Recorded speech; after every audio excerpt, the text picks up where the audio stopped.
enemies in relative terms. The world must be made whole again. The philosophers must be reunited. I will devote my skills to that purpose. And with the Colonel's money, I will achieve that end. Just as I once created the Cobras. They are my family. I may no longer be able to bear children, but I still have a family. It was November 1st, 1951. I was in the Nevada desert participating in atomic testing. The name Nevada is derived from Spanish, covered in snow, white as snow. And snow is exactly what I saw in that Nevada desert. It froze my blood white. Snake, you were an atomic test subject, weren't you? On Bikini Atoll. That's part of the reason I was drawn to you. You and I are alike. We're both slowly being eaten away by the karma of others.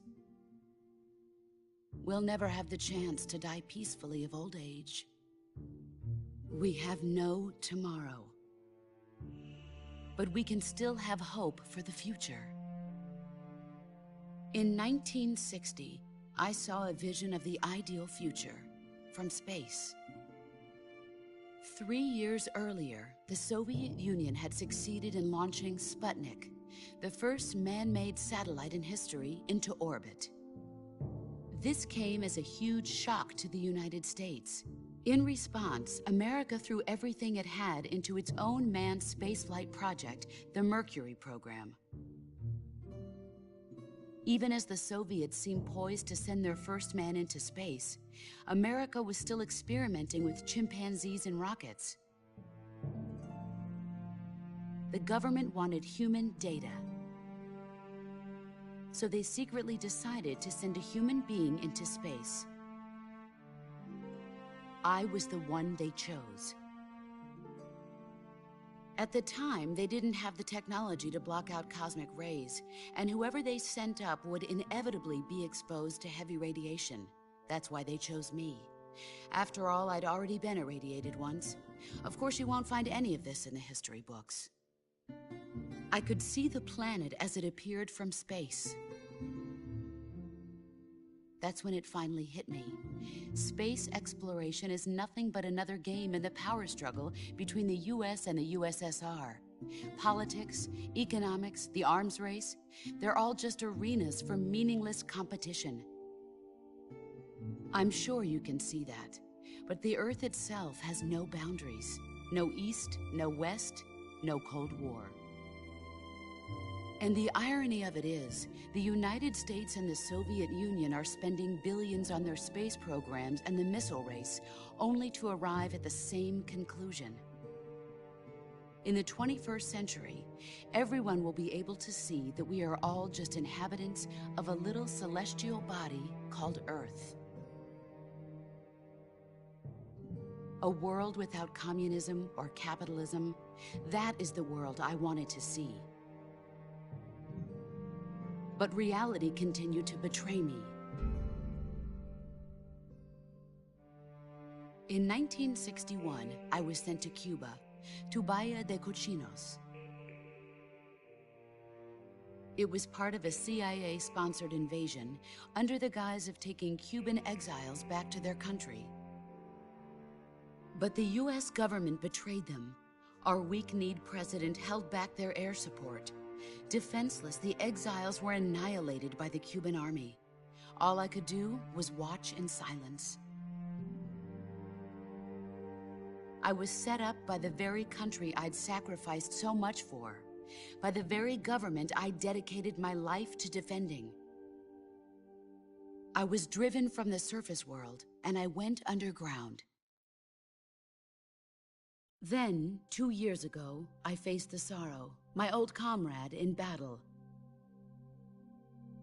He was my friend. But one of us had to die. I was left with no choice. The Sorrow gave his life for me. There is no enmity between us. One must live, and one must die. That was the mission. The ones who gave me that mission were the philosophers. Early in the 20th century, the true holders of power in the United States, the Republic of China, and the newly formed Soviet Union gathered together in a secret meeting that would later be known as the Wiseman's Committee. The secret pact they formed there marked the beginning of the philosophers. But the last of the original members died in the 1930s. After that, the organization began to run out of control, and the Wiseman's Committee degenerated into a mere shell of its former self. The philosophers of today have no sense of good or evil. Their influence extends to countries and organizations involved in every aspect of every war. They have become war itself. That's how they operate. The sacrifices of war cause a shift in the times. This shift leads to renewed conflict, and in turn triggers the next war. Like a nuclear chain reaction, each conflict sparks countless others, forming an endless spiral that will continue on for eternity. Do you understand what I'm saying, Snake? By consuming me and you, the philosophers intend to keep that cycle going forever. It was my father who explained all of this to me. He was one of them. You see, I am the last remaining child of the philosophers. But after he revealed the truth, my father was killed by that same shapeless, formless organization. And my father isn't the only thing the philosophers have taken from me. In June of 1944, the Cobras and I took part in the landing at Normandy. We'd been given a top-secret mission to locate and destroy enemy V-2 rocket installations. I was pregnant at the time. The Sorrow was the father.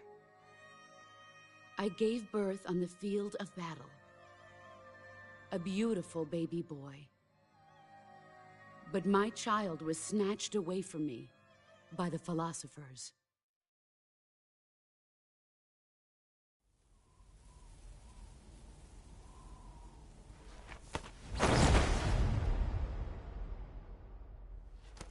Look at this scar.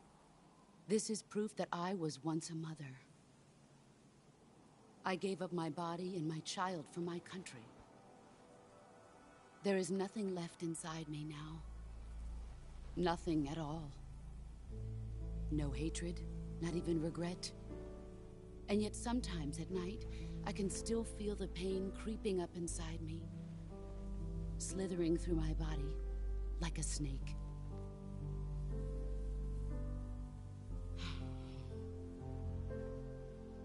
I've never talked this much about myself before. Thanks. Thanks for listening to me.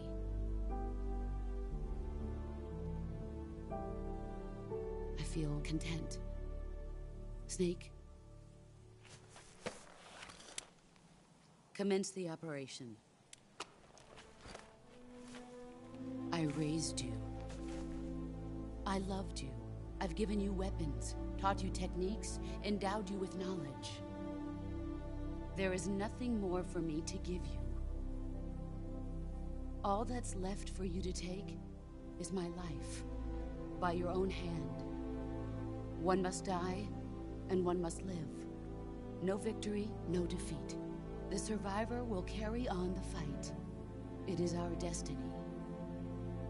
The one who survives will inherit the title of boss. And the one who inherits the title of boss will face an existence of endless battle. I'll give you 10 minutes. In 10 minutes, MiGs will come and bomb the hell out of this place. If you can beat me in less than 10 minutes, you'll be able to escape in time. Let's make this the greatest 10 minutes of our lives, Jack.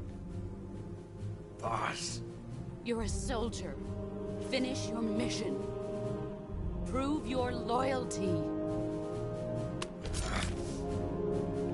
Face me. I come.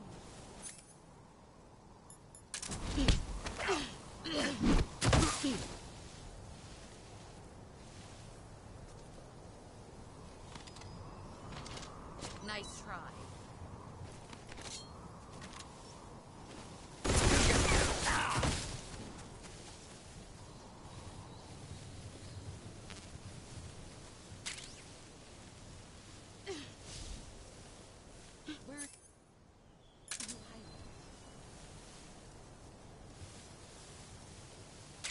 Where are you hiding? There.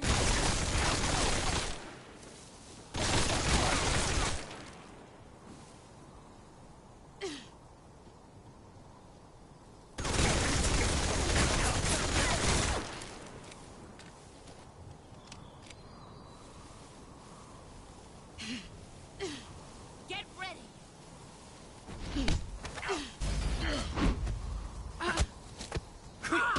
Excellent, Jack.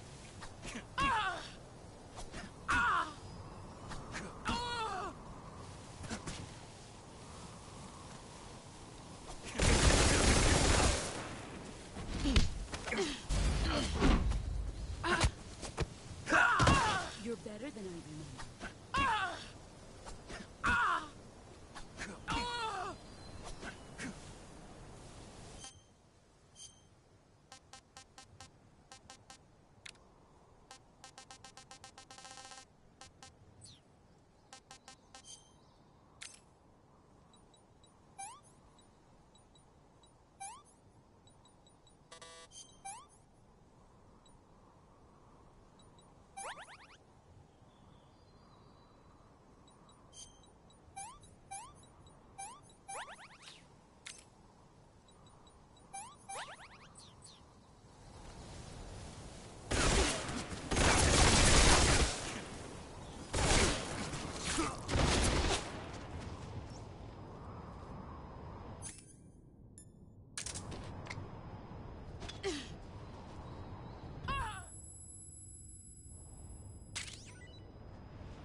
Come. Excellent, Jack.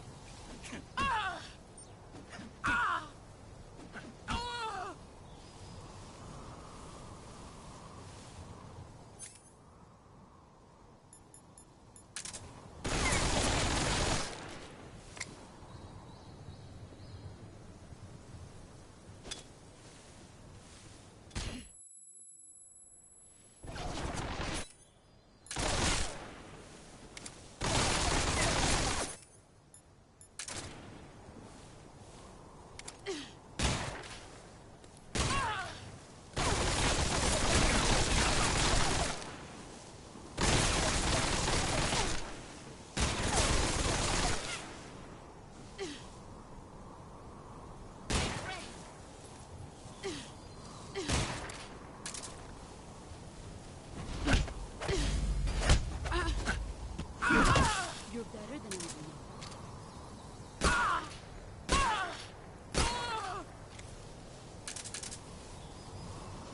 You've gotten strong.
That's damn good.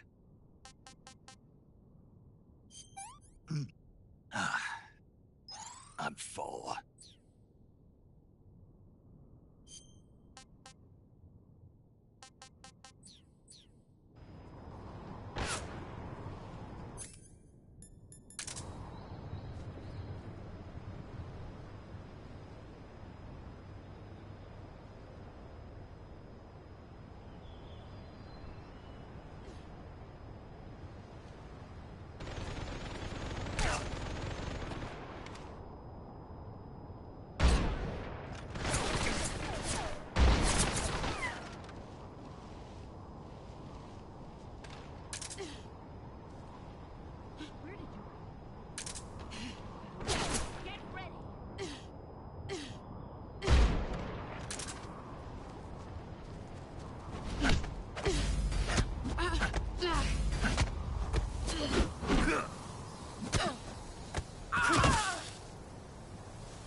Take this. Keep it safe.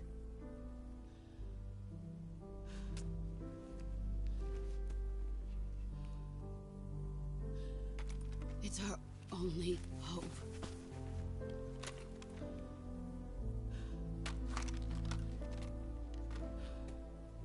A patriot? Why are you giving me this? Jack. Or should I say, Snake. You're a wonderful man. Kill me. Kill me now.